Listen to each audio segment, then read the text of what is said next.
Hello and welcome to I Can't Believe It's Not the Mouse, the podcast all about animation not made by the mouse. I'm your host, Octaviano Macias, and today I figured, you know what, let me do something big for a comeback. And then I figured, you know what, I'll do something simple.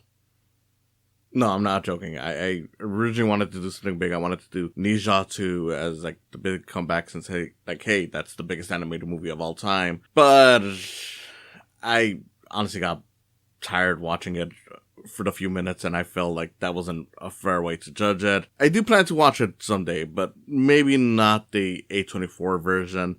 I feel like, I don't know, maybe it was just that day, or maybe it's just that the dub on it is really not that good. But regardless of it, I feel like if I do try again, I will have to see if I can find the original language version of it, because I don't know, I just wasn't feeling it. Instead, I decided to do something else, that being the Illumination movie, Migration. Before we get started, I just want to say, if you're listening to this on YouTube, go ahead and give it a like, subscribe to the channel, feel free to comment, and ring the bell for notifications. Also, if you're on Spotify or just any other podcast site, follow this show on those platforms. Now, a lot of you are probably going to be surprised by this just because years ago I did a video where I talked about how I wasn't really interested in doing Illumination movies because I feel like they all have the same problems. And while I still mostly agree with that sentiment, I do feel like, okay, one, I was kind of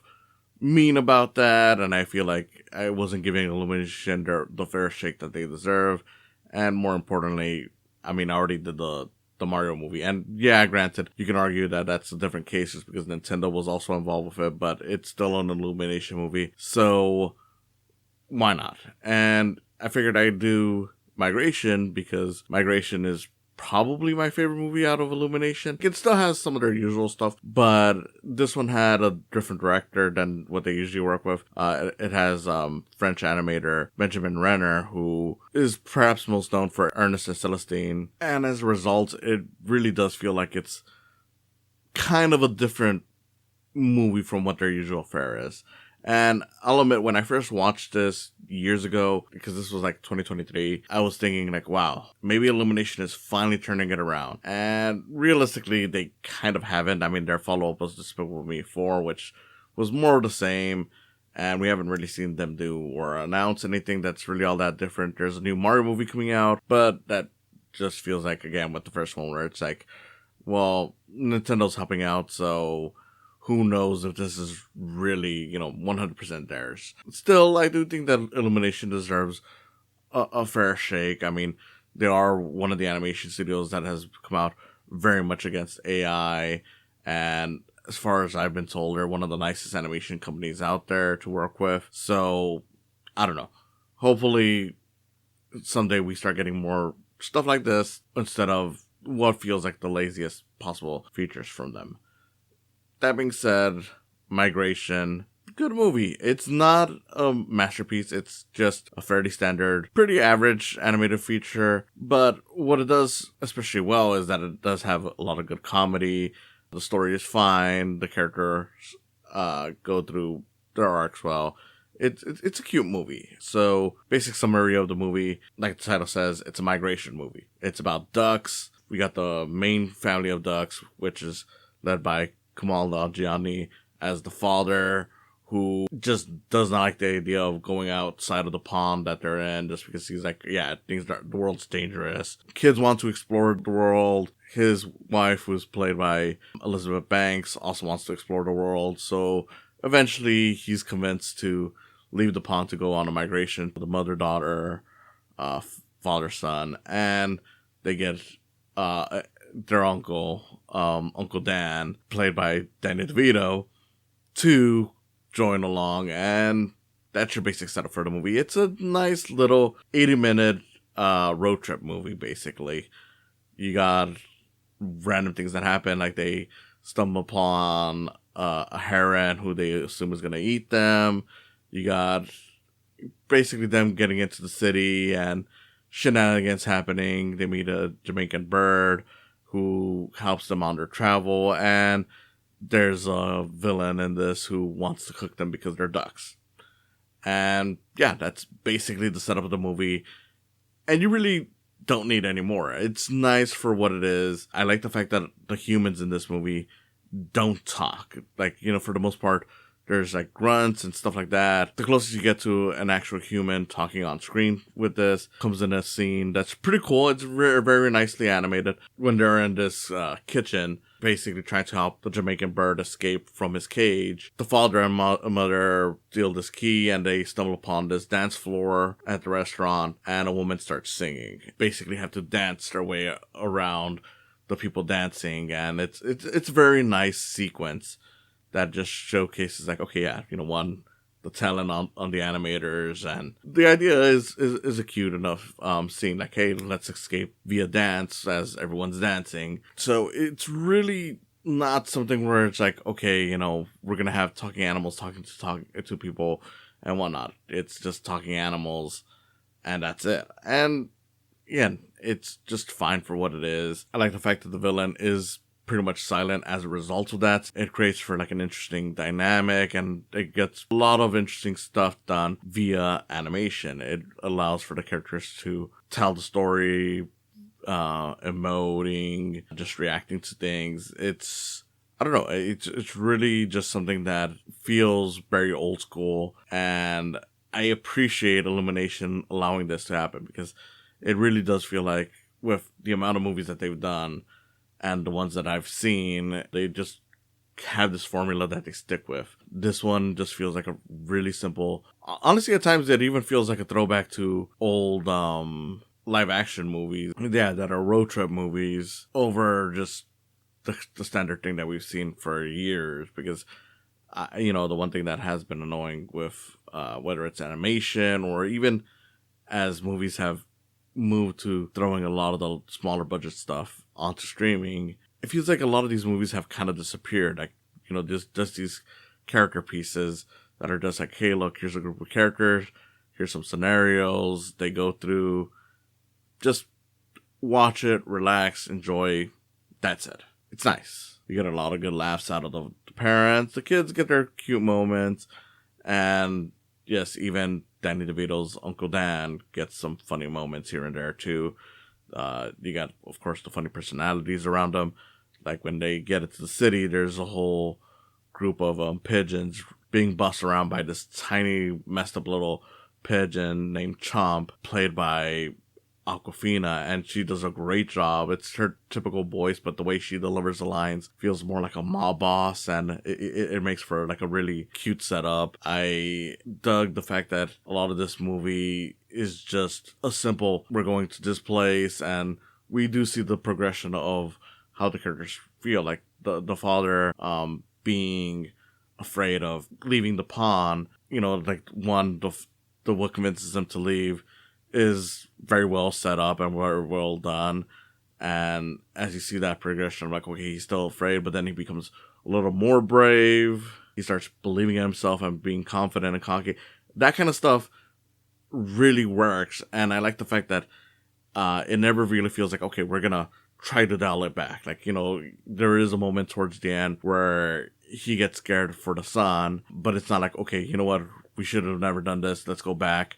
It's more like, okay, and, you can see his point of view. It's like, hey, look, you were not supposed to be doing this thing, and as a result, you got badly hurt, so you should be listening to me, and let's try to get through the day and relax as we get away. And then later on, he quickly realized, like, okay, the son, had a point, and I don't know, it's stuff that's done naturally. Like, it never feels like it's the forced Hollywood, like, oh, let's have the family break up, or let's have the character ignore all of his own progression in order to move the plot forward. It just naturally slots in to what is going on, and I appreciated that.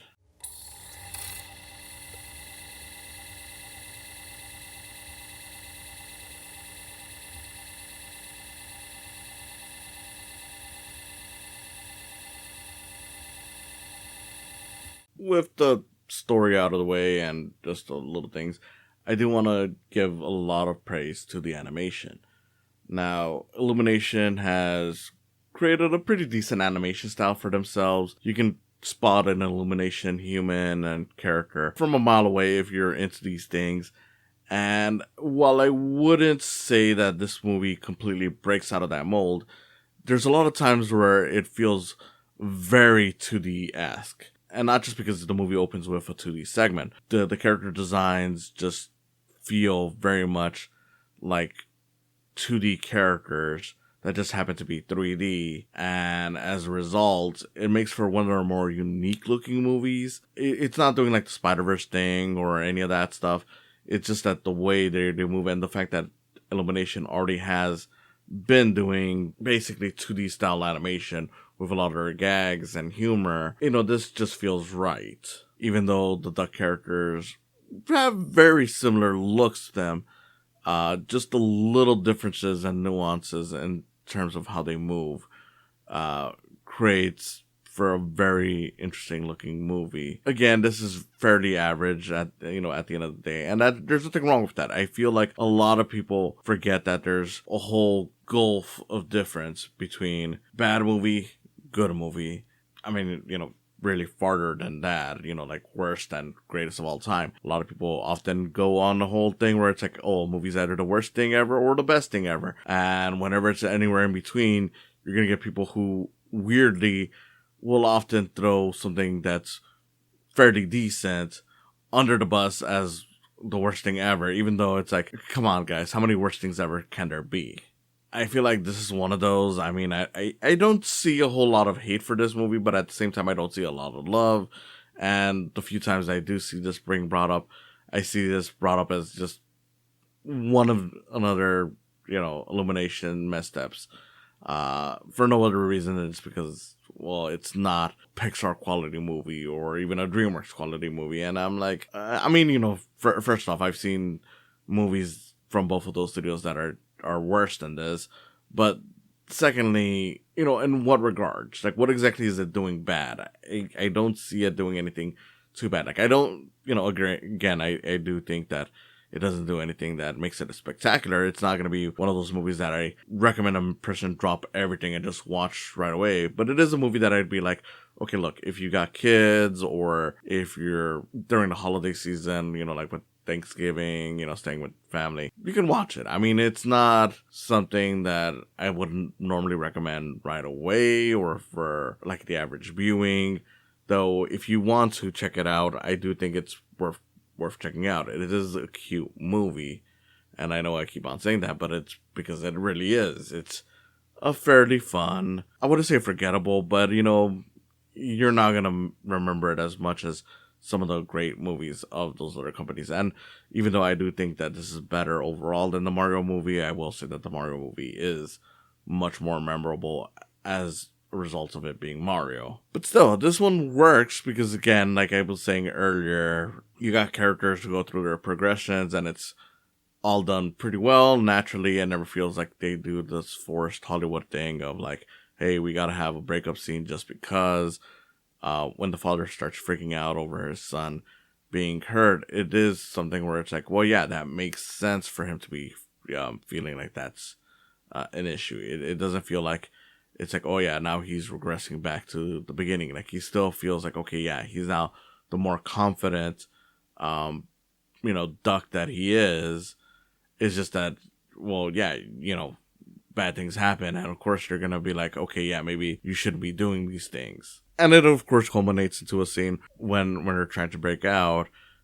He has to be the one to convince the wife, like, hey, look, you were the one that was often pushing me to get out of my shell. So just like you did that for me, I'm gonna help you break out just so you can feel confident again. It makes for a cute thing. Again, there was a really good dancing scene. It does a weird thing where there's almost like a dance party ending in this movie, but it doesn't really end right there because there's a scene right after.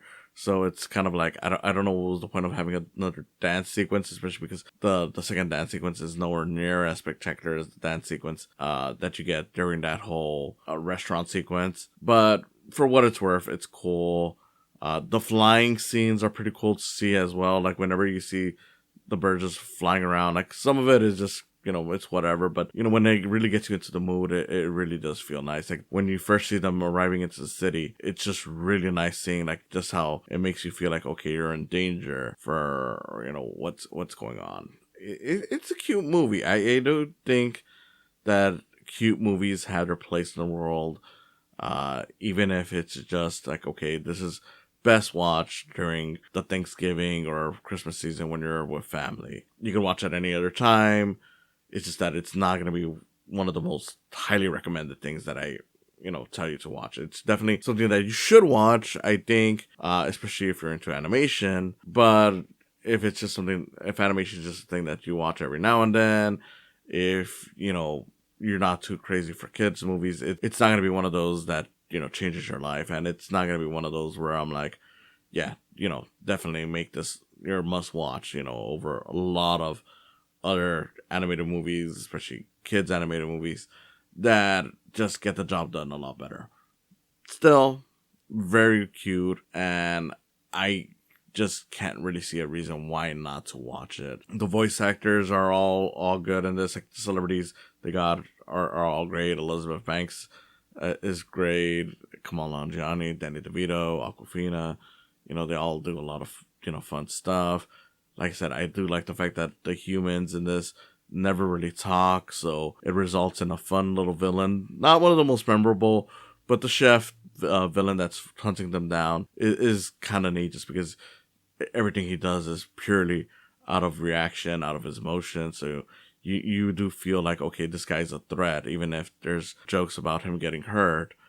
And yeah, this being done by someone who wasn't really a regular for Illumination means that the movie does have actual stakes in it that feel like, it feels more sincere. It doesn't feel like your Despicable Me's or your Secret Life of Pets, where the characters are just kind of doing nonsense for the sake of it. Like, it does feel like there's a lot of sincerity in the thing that they're doing, and it does feel like this is a movie that wants to be specifically entertaining, without it being just nonsense for you. Which is, there's nothing wrong with nonsense, but there comes a time when you gotta control it a little bit. This one definitely controls it a lot more than the average Illumination film, and for that, it ends up being better than a lot of their movies. I hope that this is a sign that they may someday do more movies like this.